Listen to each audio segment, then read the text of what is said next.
Thanks for joining us tonight. My name is Ian Cook, and I am the Executive Director of the Neponset River Watershed Association. Thank you for joining us for tonight's installment of our fall speaker series by the Blue Hills Climate Action Coalition. And just to give you a little background, the coalition is made up of a number of organizations in and around the Blue Hills, all of whom are committed to working together to address the challenge of climate change in our communities, which is a uniquely significant challenge. And the members of the coalition include the Blue Hills Observatory, the Blue Hills Trailside Museum, Brookwood Community Farm, Canton Residents for a Sustainable Equitable Future, the Eleanor Cabot Bradley Estate, Friends of the Blue Hills, the Mary May Binney Wakefield Arboretum, Mass Audubon, the Milton Public Library, the Neponset River Watershed Association, Quincy Climate Action Network, Sustainable Milton, and the trustees of reservations. It's actually it's pretty impressive how many conservation groups there are in this area. So again, this is our fall speaker series.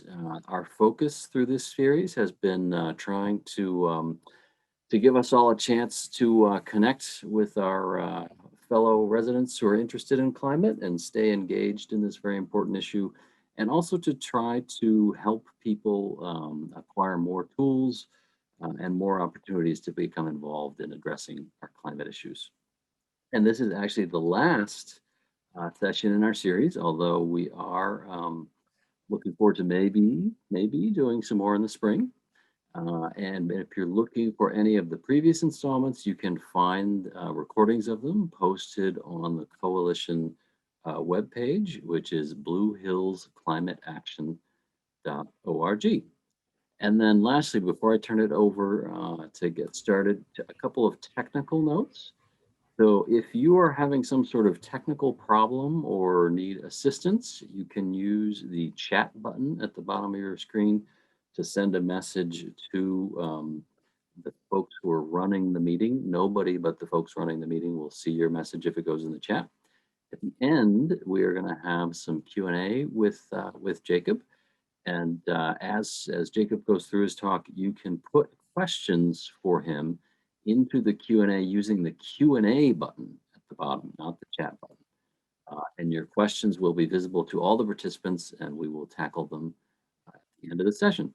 So with that, I'm going to turn it over to my colleague, Carrie Slater. Thanks, Ian. So now I'm very happy to introduce Jacob Stern. So Jacob has been with the Massachusetts chapter of the Sierra Club since 2017, and he currently manages several campaigns, including the chapter's electoral work and lobbying program. He has extensive grassroots organizing background, including experience working on electoral campaigns in Maine, Massachusetts, and Michigan. Jacob also represents the Sierra Club on Mass Power Forward, which is a coalition of more than 200 environmental leaders, community development organizations, clean energy businesses, faith groups, neighborhood health and safety advocates, and Massachusetts families fighting for energy solutions that are accountable to our communities, our environment, and our future. So thank you so much for being with us tonight, Jacob. The podium's all yours. Thanks, Kelly, for the intro. So make sure you all can still hear me. I'm so pleased to be here with you all tonight. And I have a presentation that I'm going to try and do in 30 minutes, but it is more than 30 slides. So I might skip around a little bit or skip over a few things depending on how I feel. And I was editing this pretty much right up until Ian and Carrie were talking just now. So there might be a typo in there as well. Things are changing really fast. I'm doing my best to keep up. So I'm going to go ahead and share my screen here. Give me a second.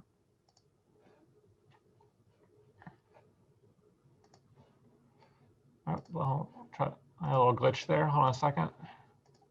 There we go. All right. So hopefully everyone can see this here. We're going to talk a lot today about legislation. I kind of tried to break this presentation up into a few sections. Basically past, present, and future, what happened to get us to the place we are today, what's happening right now in Massachusetts, and then what we can expect in the rest of 2021 and moving forward. So I'm just going to jump right into it. I actually forgot. See, I told you I was editing slides right until the end here. Just a few quick moments about Sierra Club, the organization I work for. I just want to be clear that I work for the state chapter of the Sierra Club. We have 64 chapters, almost 4 million members and supporters nationally, and over 100,000 here in Massachusetts. Small organization. We only have 5 staff currently, including myself. So we really rely on our volunteers to get things done. But just so you all know a little bit about the organization that I work for. We work on typical environmental campaigns, but mainly climate change has been part of our flagship work in the last decade or so. So, like I was saying, what to expect. Past, present, and future. I'm going to review some of the climate laws on the books, help folks think a little bit better about how to understand climate policy in Massachusetts, talk about where we are today and what to expect moving forward, as well as actionable next steps. Every good presentation ends with some homework, so we'll have that as well. So the road to 2021, how we got here. Hard to even think about. This week has been crazy. So just very quickly, Climate Crisis 101. I'm sure this is total review to everyone here, but in case it's not, the climate crisis is caused by the greenhouse gas effect. Sun radiates heat and energy onto the Earth. Most of it is absorbed and kept as heat and warms us, keeps us alive. Some is reflected back into space. The Earth's atmosphere is a great insulator, just working a little too well. So a lot of our work is thinking about how do we actually reduce the greenhouse gas emissions on our planet and in our state so the Earth becomes a slightly worse insulator. And there's some scary graphs on the right, probably consistent with what you've seen in the past. CO2 level going up and up, global temperatures going up and up. All right, that's all I'm going to say about that. But I'm going to show some scary pictures. The one, I'll draw your attention to the one on the top right here. These are all in the last few years. The one on the top right was actually a picture taken during the California wildfires this last fall, when you could see the smoke coming across the country into Massachusetts and making the sky and the sun look very, very strange. The pictures on Cape Cod. So I show these just to be clear, the climate impacts are already here. We're already probably too late to avoid climate change, as I'm sure you know. We're now trying to figure out how do we mitigate it so that we avoid some of the worst impacts and protect vulnerable communities from rising sea levels, droughts, and other environmental issues. All right.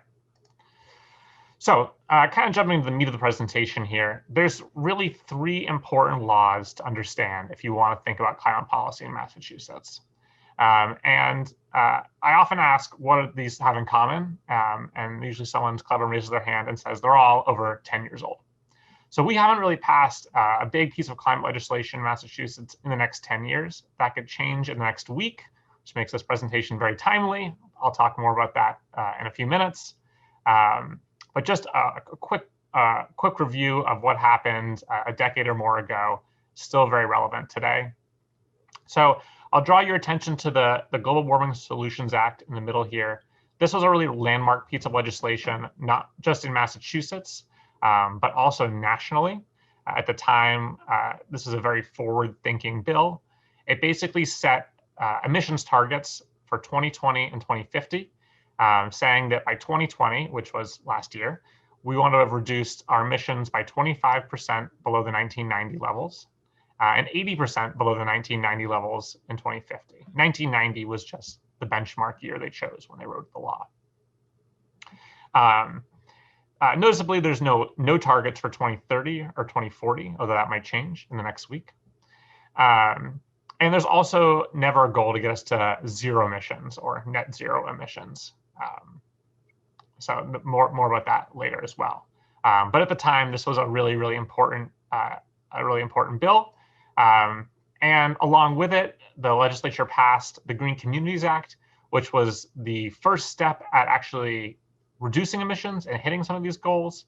It set up a bunch of awesome programs. I'm sure folks have heard of the namesake program, the Green Communities Program, which supports a lot of local efforts. But there are a lot of energy efficiency programs and different things that came out of this that are still extremely relevant and active today.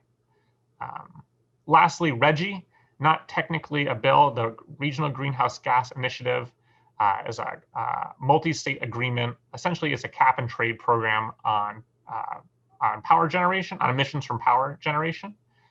Dirty plants have to have limits on their emissions and have to pay for emissions over the limits that they produce. And that money from RGGI was used to fund the green communities. So these were all kind of passed at the same time as part of a larger package, a way to deal with our emissions in Massachusetts. Yeah, I'm happy to answer questions about any of this at the end of the presentation, so feel free to throw some questions in the chat. I think some folks are already doing that.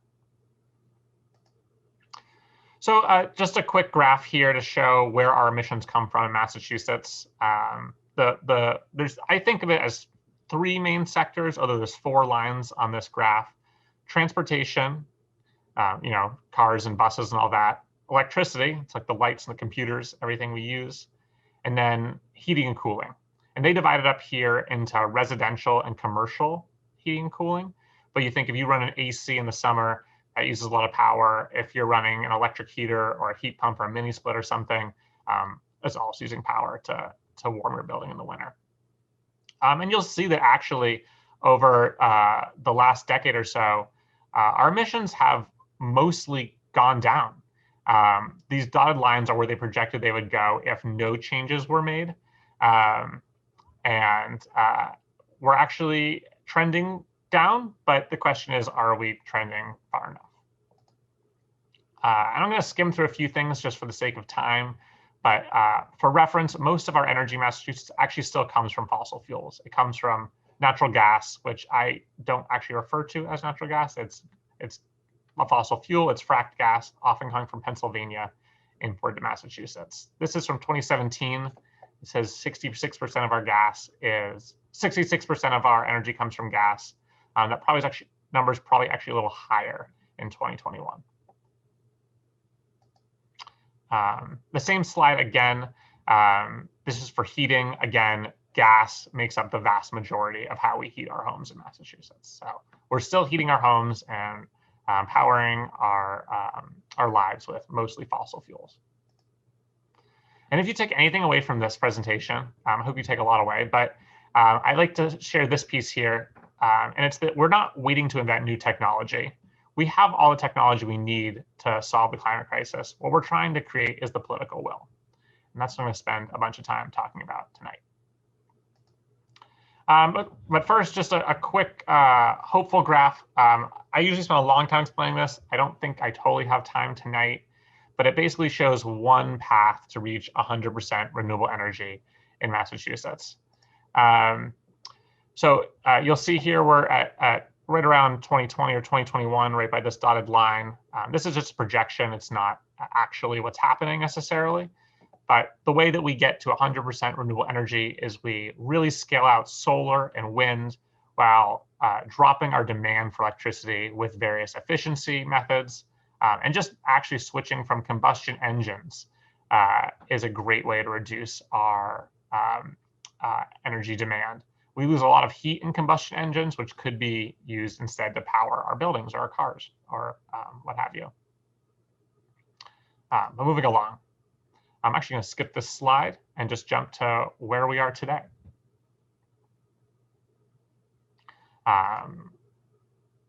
So as we are, this is we're a rapidly changing moment here. This slide was probably more true a week ago than it is today, but Massachusetts is falling behind. In 2008, 2009, we were leading the country in many ways on climate.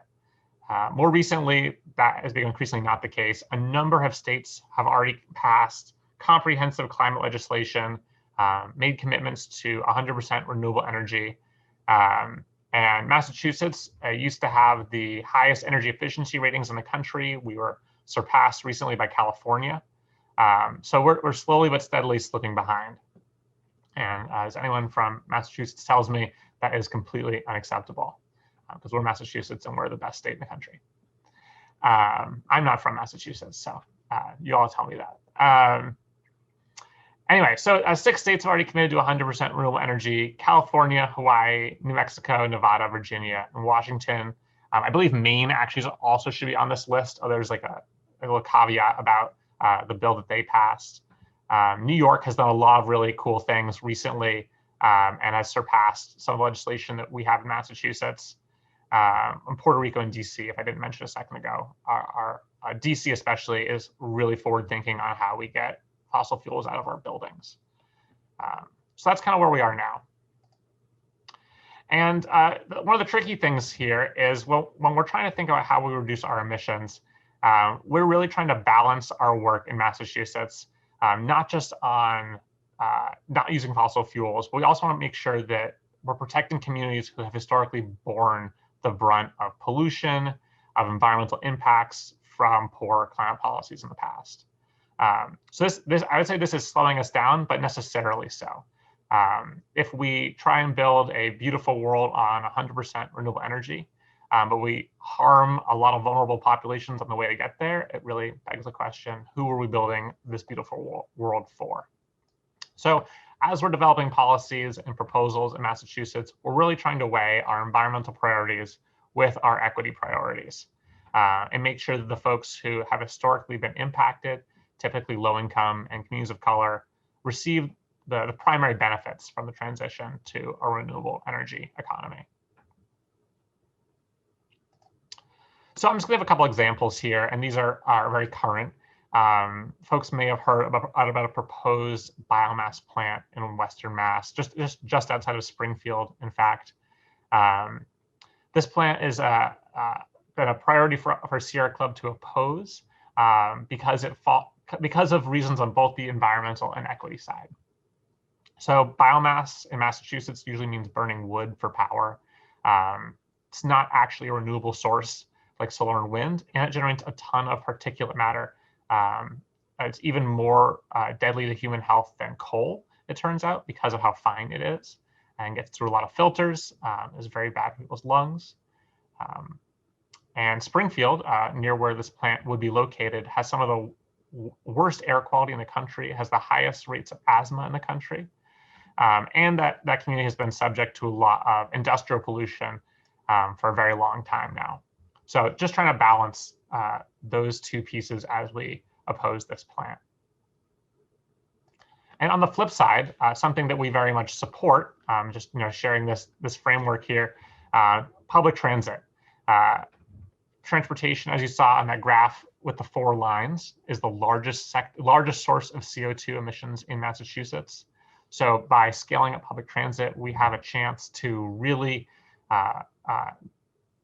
reduce our emissions, but also make life better for people who really need it.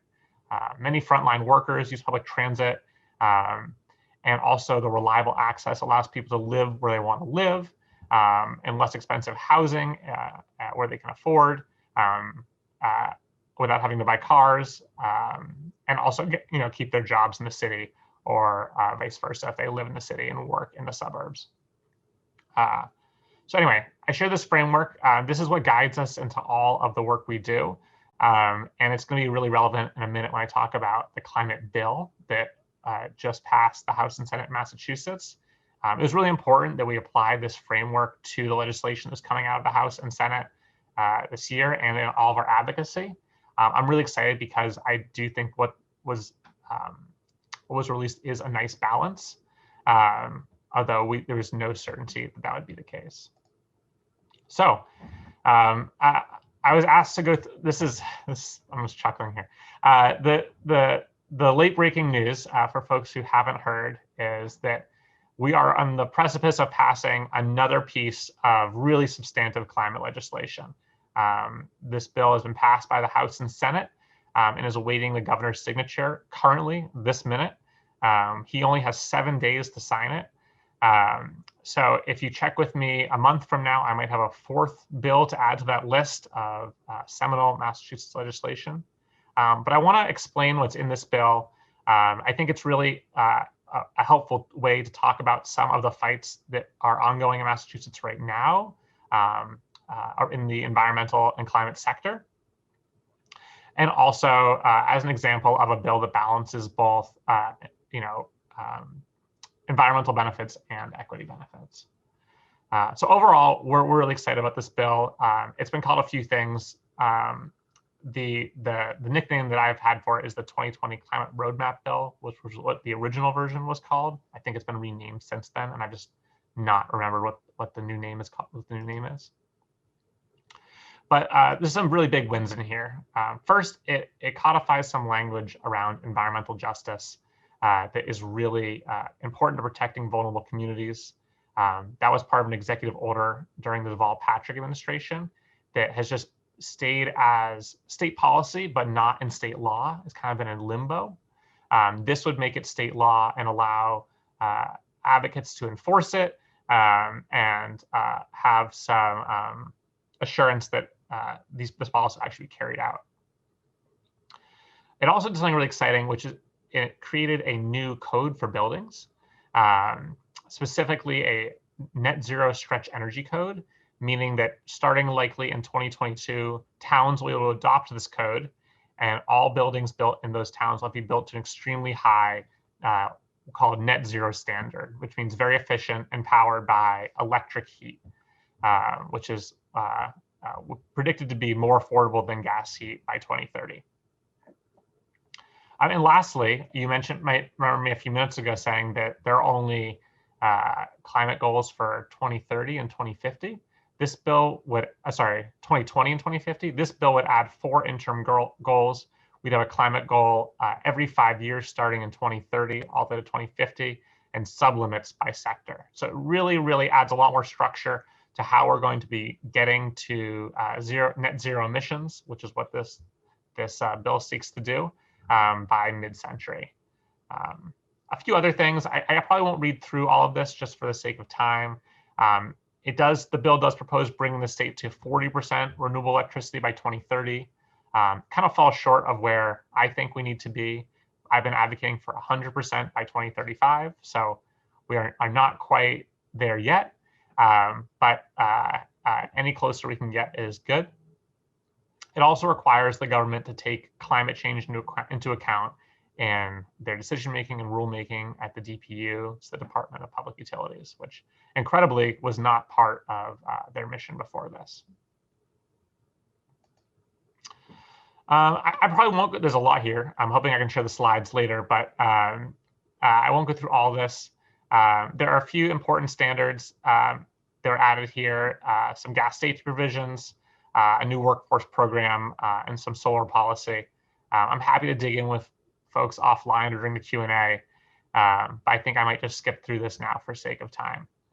But very exciting stuff. It's a very large package, not just one idea in this bill, but many that are kind of described as a toolkit to solving climate change in Massachusetts. So I think I'm good on time here. Just going to talk really quickly about what to expect in 2021. And for folks who are familiar with the legislative process, this might be review. But our legislature in Massachusetts runs on a 2-year cycle, which means bills are filed at the beginning of the odd year, right about now.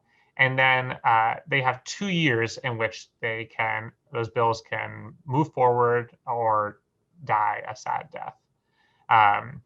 Right now, our session just started 2 days ago, and we're filing bills until February 19th is when the bill filing deadline is. I was hoping today I'd have for you some bills that were ready to be filed, but everything got pushed back a little bit due to the pandemic. So I encourage you to follow up with me in maybe a month or so. But that's where we are right now. And if folks want to take time in their own time, review the whole process, we're right at the very beginning. And here's just the process for how a bill becomes a law. Again, I'm not going to totally go through this, but right now we're still at the number 1, the bill filing section. Very shortly, we're going to be trying to build support for some of our climate bills. That usually happens in February, March, early spring, although I'm hearing that everything's getting just a little pushed back this year. And then they'll move into public hearings sometime this summer and fall. We'll be off to the races. So that was the way that bills traditionally move in Massachusetts. I always like to show this graphic because the little How a Bill Becomes a Law cartoon that probably many of us saw when we were younger makes it sound so simple. Very often in Massachusetts, it's a lot more complicated than that. We don't know a lot of what happens to our legislation. There's a lot of advocacy and corporate interests that weigh in and make our lives a little more confusing. I'm just going to talk very quickly about some of the opposition we expect to see, we've seen already, and we expect to see in the next year. Oh, this slide is out of order, but that's okay. I'll talk about this now. The other challenge that we see, in addition to opposition, is that just our lawmakers are really busy, and now more than ever. Like this shark, they have too much on their plate. So trying to get them to care about any single one issue is very challenging. We have to do a lot of work just to make sure that we stay on their minds with everything else that's going on, especially this year. It's very easy to not think about wonky things like renewable portfolio standards and net metering, different pieces of climate legislation. All right, sorry, here's the opposing interests slide. Just some of the opposition we've seen the last couple of years, what we expect to see in 2021. We have some elected officials who oppose us. There's also, of course, the fossil fuel advocacy, which remains very strong and well-funded. The picture there is petroleum lobbyist Steve Dodge with New Hampshire Governor Chris Sununu. They have better reach than us advocates and us grassroots folks, and often have the connections that we don't have. In the bill that I just described a few minutes ago, we had some opposition by the Mass Fiscal Alliance, who said that there's no way to calculate what this costs Mass residents, when in reality it will probably cost them very little, if anything. They are very quick to jump at anything they see as a potential cost to consumers. And then lastly, AIM, the Associate Industries of Massachusetts. They represent some of the large utilities like Eversource and National Grid. They're not always opposing what we do, but very often the interest utilities do not align with the interests of the climate advocates. And then this is where that shark slide was meant to be. But some other challenges are some of the structure in the State House itself. Folks may or may not know this, but just a few quick things I like everyone to be aware of whenever I talk. There's actually no roll call. There's no open meeting law in Massachusetts, which means that votes are often taken without a roll call. They happen behind secret and closed doors. And we often don't know what happens. There is a very limited video record of what happens in the Mass legislature. Actually, unlike what happens at the federal level, it's much more transparent at the federal level, incredibly. And additionally, it's tricky because the people who are in charge in the Massachusetts legislature control both committee assignments and stipends for state reps. So you could potentially be making tens of thousands of dollars more if you are in a favorable position in the State House. So there's still some patronage here, alive and well in Massachusetts, that just makes our job a little bit harder. And I'm happy to talk about this more in the Q&A as well. Hint, hint, if anyone has a question, talk about some of the structural challenges in Massachusetts. I guess to talk for one, I think I have a couple slides left. Only one minute here about Baker. I try and cast a critical eye on our governor. He has sometimes been with us on issues and sometimes been against us. He supports a lot of common sense climate policy, including offshore wind. He's advocated for a stronger 2050 climate goal, among other things. But he also has consistently supported construction of new fossil fuel pipelines. He considers wood burning renewable energy, which we believe is not the case and also quite dangerous, and has allowed the construction of the gas compressor station in Weymouth, which we fought for years. So try and present with a little balance. We're hoping that he sides with us this week because we really need him to sign this climate bill. So to close out here, looking ahead, there is, we're going to have a Democratic majority in the House, the Senate, and the presidency as soon as they seat those two senators from Georgia, likely late January, from my understanding. which really increases the chance of a federal green infrastructure bill or a climate bill, which is really important because that might mean federal funds coming to Massachusetts to fund some of the climate work that we want to do. The federal government has a lot more money than Massachusetts does, and that we could really put it to good work here in Massachusetts. It also might mean that offshore wind actually happens in Massachusetts finally. The Trump administration has been delaying it for years, but we think a Biden administration will likely be more favorable. And then meanwhile, in Massachusetts, as I keep mentioning, there's a climate bill on the governor's desk. The next slide, I believe, has a link if you want to send him a message, as well as a number you can call to encourage him to sign it.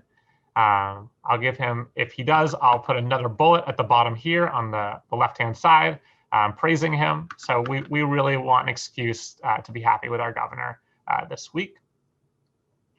Kind of relatedly, the executive branch of Massachusetts has also put out their own clean energy and climate plan, which is somewhat in parallel to this piece of legislation and also slightly different.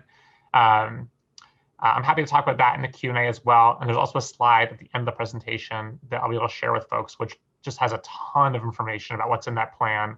Basically, they did a bunch of studies and are laid out a couple of roadmaps about how they're going to drop our state's emissions by 2030 and then as low as possible in 2050. We're also excited about a couple of new bills being filed, including in 2021, including one that takes aim at upgrading some of our very, very old housing stock in Massachusetts, making those homes really efficient, making sure that they're safe for the people who live there, and also that we try and get gas infrastructure to the degree possible out of those homes and keep people safe. Yeah, so I'm going to share my action step slide here. This is a very timely action step. This total coincidence, because I think I agreed to this presentation back in October or something like that, possibly November. But if the governor does not sign the climate bill within the next 7 days, it dies. Normally, legislature could override him if he vetoed it or chose not to sign it. But because of the new legislative session started 2 days ago, that's actually not an option this year. So it's completely up to Baker to sign it, and we really hope that he does. We've already sent him almost 1,000 emails just from Sierra Club. I'm sure other organizations have sent him hundreds, if not thousands more. But we're trying to get as many calls and as many emails into him as possible. It's definitely a quantity over quality thing. And then I'll just share one more quick slide that I'm not going to spend a lot of time talking about because I really want to go into Q&A. I think I'm a few minutes over here. But I told you there's a data dump. This is that data dump. If you're interested in the executive branch's roadmap and climate plan, it's all the stuff that's coming out in the next few weeks. Might take your eyes a second to focus on this slide. I'm sorry about that. There are a bunch of info sessions coming up as early as next week. Next Friday, I think, is the first one, continuing to early February. Sierra Club, we're going to be holding some info sessions as well, trying to make it more understandable for folks who are interested early next month. So I can share information with some of the organizers about that. But for folks who are interested, there's also some in the reports that the executive branch prepared.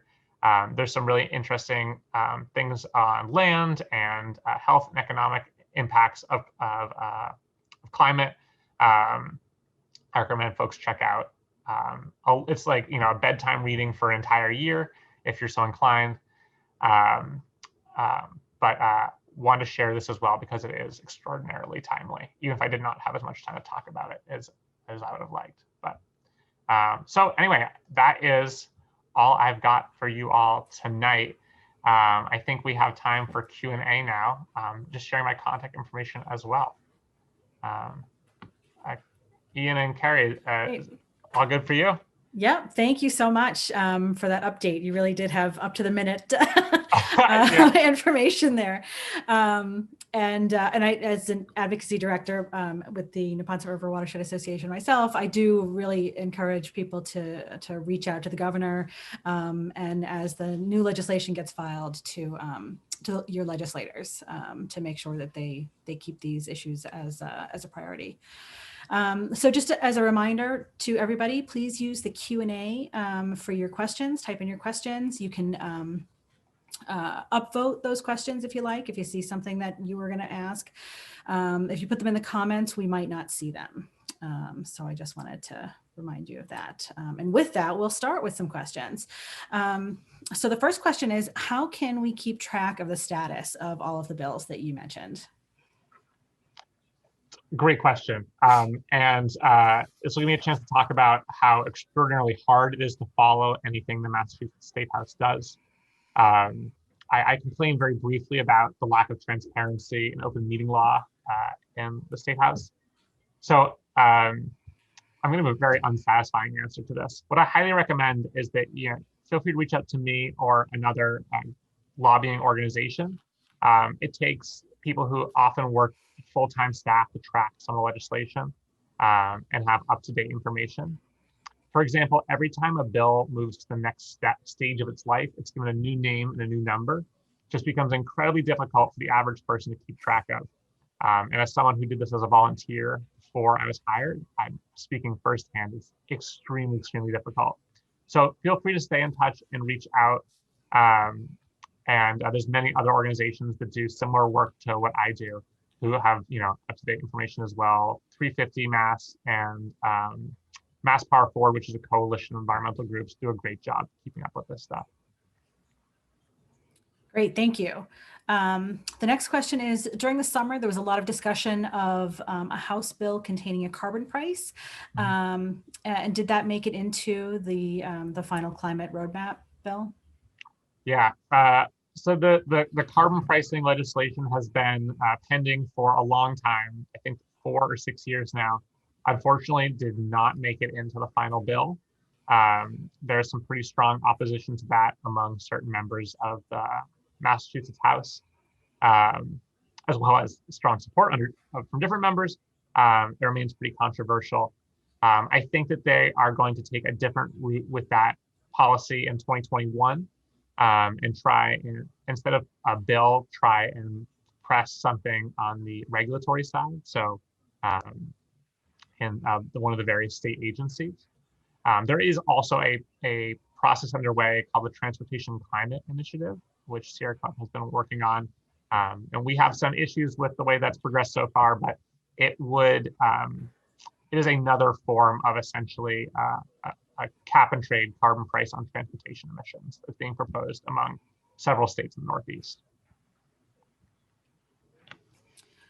Thank you. The next question is, higher than average electricity prices in Mass and low oil and gas prices create economic headwinds for organic adoption of electric heat pumps for heating buildings. So the question is, what policy solutions are being considered to this problem?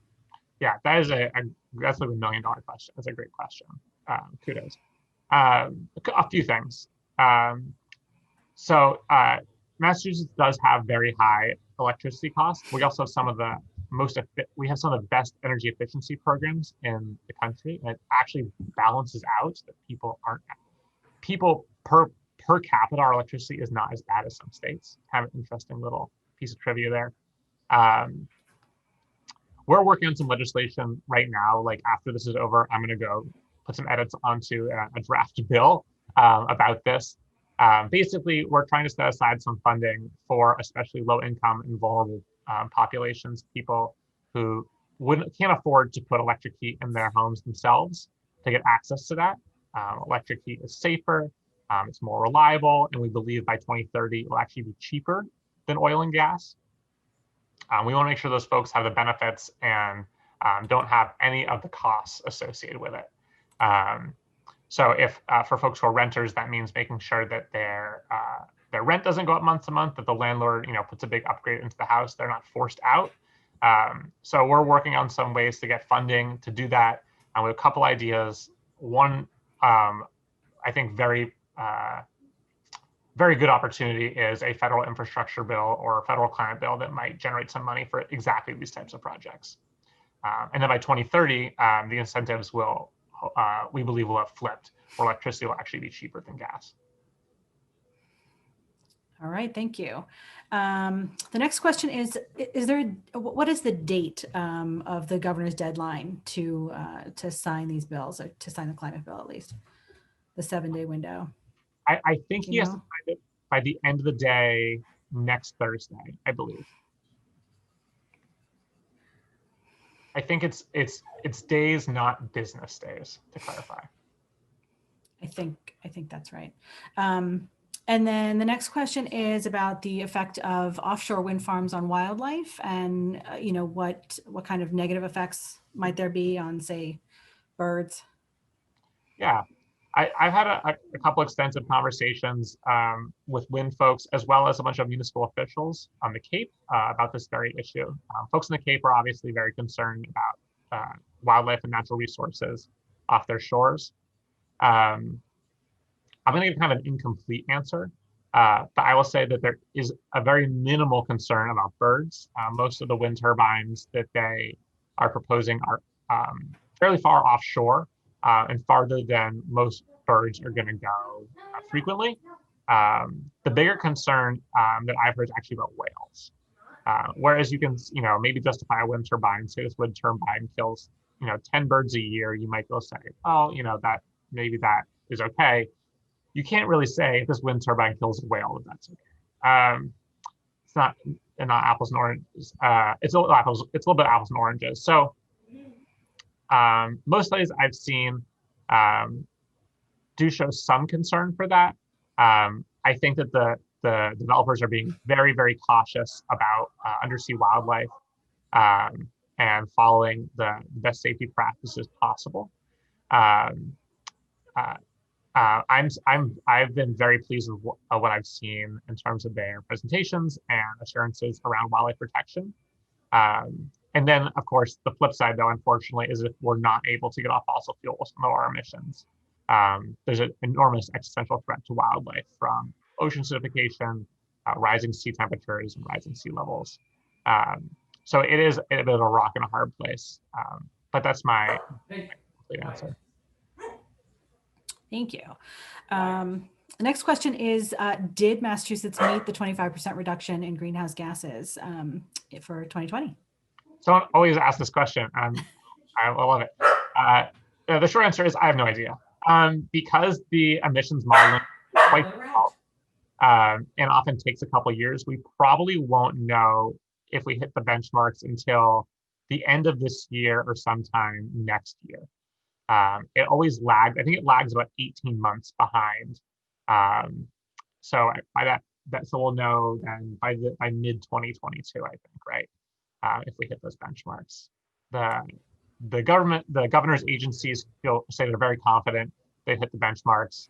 I'm consistently a skeptic, but the first target was the easiest. We'll see where we can go from here. Great. The next question is about the biomass plant in Springfield. What's the status of that? Was there anything in the legislation in the climate bill that would do away with that, or are there other activities going on? Yes, and the person who asked this question, thank you. I desperately want to talk about this in the Q&A. So I really appreciate this question. So to clarify, the plant in Springfield is very much still a possibility. There is some very confusing language in the bill that was, I think, an effort to put a halt on the plant, but it's being talked about in a very confusing and somewhat misleading way. So I think I'm going to try and say this simply, so bear with me. It's slightly confusing. The bill sets up a standard for city and town owned municipal electric companies, things like Holyoke Gas and Electric, town or city utilities that buy and sell their own electricity. And in that standard, various renewables are incentivized. So cities and towns who have their own what's called a municipal light plant, town-owned utility, are incentivized to buy renewable energy, like solar and wind. They're also incentivized to buy biomass with wood burning power. However, that incentive for biomass, it doesn't kick in for 5 more years. So the solar and wind incentives come online pretty much immediately. the biomass incentives don't come online for 5 more years. So really nothing about the plant has changed, except that there's a further incentive that they may or may not get. I'm sure the people who are pushing for the plant say that this is life or death for them. I don't think that that is true. I think that even if the plant doesn't receive any of the incentive that's in the bill, there's still a good chance it will be built. But this definitely doesn't open up a new conversation to talk about, is biomass renewable? And I know that there's going to be some public hearings over the next year or two that answer that question. So that's an opportunity that we're going to engage in and try and fight this plant and fight biomass in Massachusetts. Great, thank you. And then back to the climate bill. If the governor doesn't sign it, what is the status of it at that point? Not good. Very bad. Basically, if he doesn't sign it, it's dead, which means we start over from scratch. And even thinking about that is making me just like goosebumps, basically. All the work that's put into it basically goes down to nothing. Hypothetically, the legislature could pass the same bill again tomorrow or next month or 6 months from now. But the reality of the process is it will probably take another year or 2 years to get something back to the governor's desk. So we really, with the impending crisis, I would really, really hate to wait.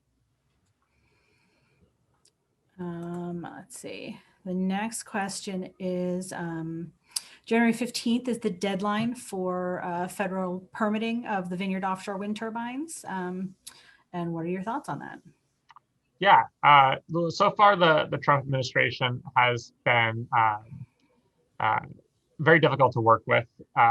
The Bureau of Ocean Energy Management has refused a lot of the wind permits. I think it's very likely that nothing is going to change between now and January 15th. I have a hard time seeing the federal government do anything in the next 10 days. But I do think it's highly likely that once the Biden administration takes over, and some of those departments have new leadership, there might be some strong efforts to try and change some of the past administration rules. And I feel very likely that once the Biden administration is fully installed, that things will turn around quickly. I can't speak to the deadline exactly, but I suppose we'll have to wait and see. Thank you. And just a reminder, please put in your questions in the Q&A rather than the chat box. But we did get one in the chat box, and it says, what do you think of the role of hydro in renewables, given its impact to rivers and aquatic life? Yeah, I usually talk about hydro a little bit in my presentations. I went kind of quick tonight, so didn't get to it. But small hydro, I don't spend a lot of time talking about. But large hydroelectric facilities, I find are fairly problematic, especially the ones that have been proposed to generate power from Massachusetts have a lot of negative impacts.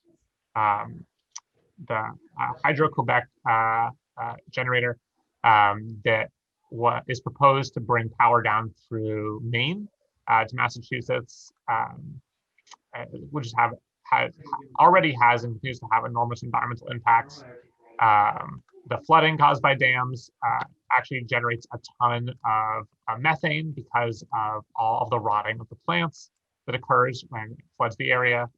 There's also an indigenous rights aspect. A lot of the land where those dams up in Canada, a lot of the land where the dams up in Canada is actually historically indigenous land. And there is a big fight right now about the actual ownership of that land. But in terms of then even bringing the power down to Massachusetts from Canada, it would involve cutting about 100 miles of wilderness, through 100 miles of wilderness through Maine, bring the power back down. Long story short, typically CRCLub has not been supportive of hydro, especially, like I said, those large hydro plants that have just enormous environmental impacts really outweigh any environmental, any climate benefits. Thank you. Next question is, can you share some resources for environmental justice communities right now?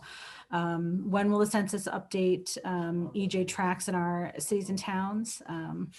The data is frustrating. So it's always lagging behind. If you have any insight into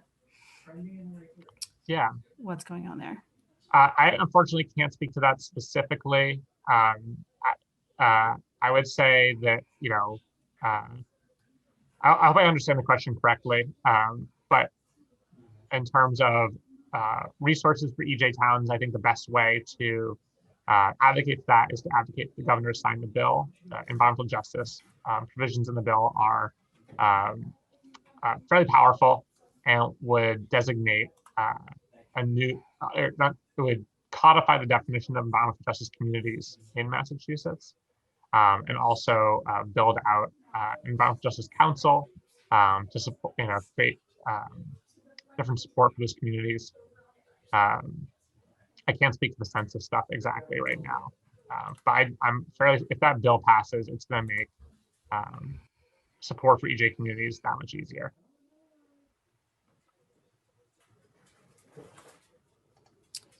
Great. If anybody else has any questions and you want to add it to the Q&A, we have a couple more minutes. The next comment and question is, I'm conflicted with the transition to electric vehicles. It seems we're outsourcing pollution in cities to power plants. So how can the average consumer get an idea of where our power comes from? That's a great question. It's a couple pieces to that. Let me think for a second. So a couple parts. Really, the way we need to reduce transportation emissions is by getting cars off the road. That's, that's all there is to it.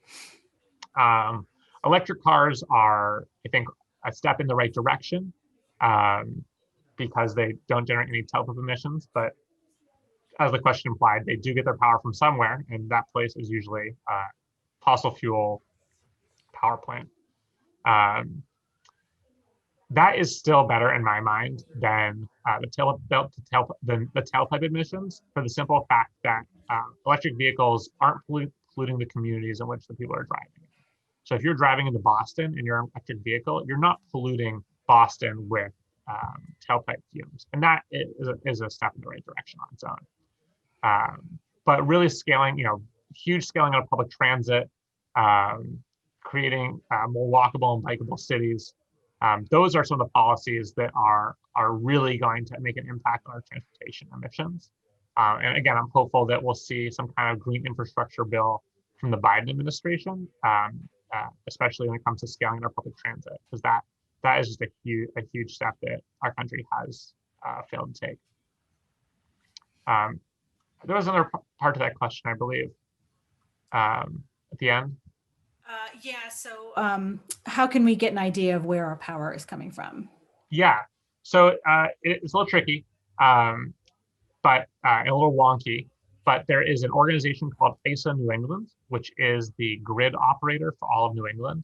Like the way the electric grid works in the United States is it's divided up regionally. So ISO New England is the electric grid for New England.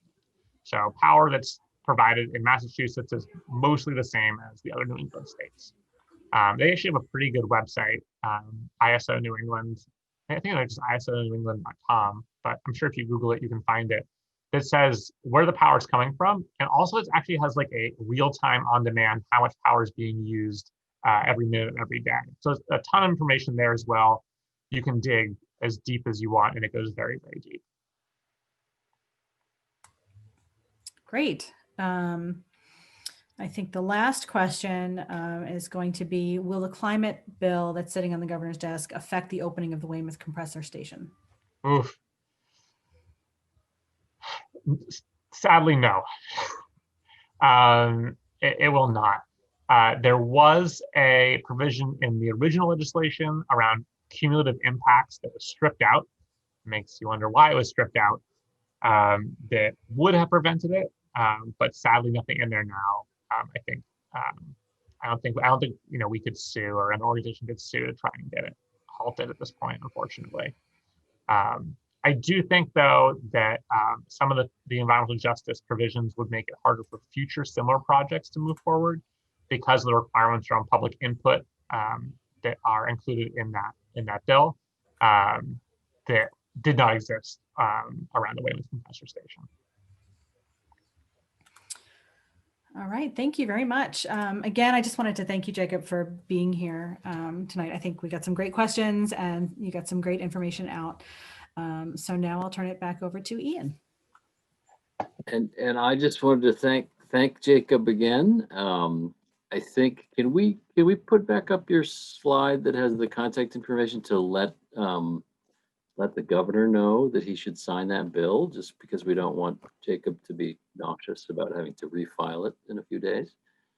And I'm sorry that this format doesn't really allow us to give Jacob a proper round of applause, but clearly climate is a complicated issue that touches a lot of aspects of our lives, raises some really complicated policy questions. And I think Jacob has done a great job of giving us a quick but meaningful picture of a lot of that. And it's, clearly it is a scary time for climate issues when you look at those graphs of emissions going up, but it's also a hopeful time when you see that we are making some progress, and we do have a lot of legislative initiative and administrative initiative happening at the state level, and hopefully a new perspective putting into the force at the federal level. So thank you again, everybody, for joining us tonight. And somebody did also ask if this is recorded, and in fact, all of the installations of this series by the Blue Hills Climate Coalition are available on the coalition's website, which I'm trying to remember the URL for. I believe it's simply bluehillsclimatecoalition.org. So definitely check those out, and we will hope to see you for more of these discussions in the spring. Good evening, everyone. Thanks all.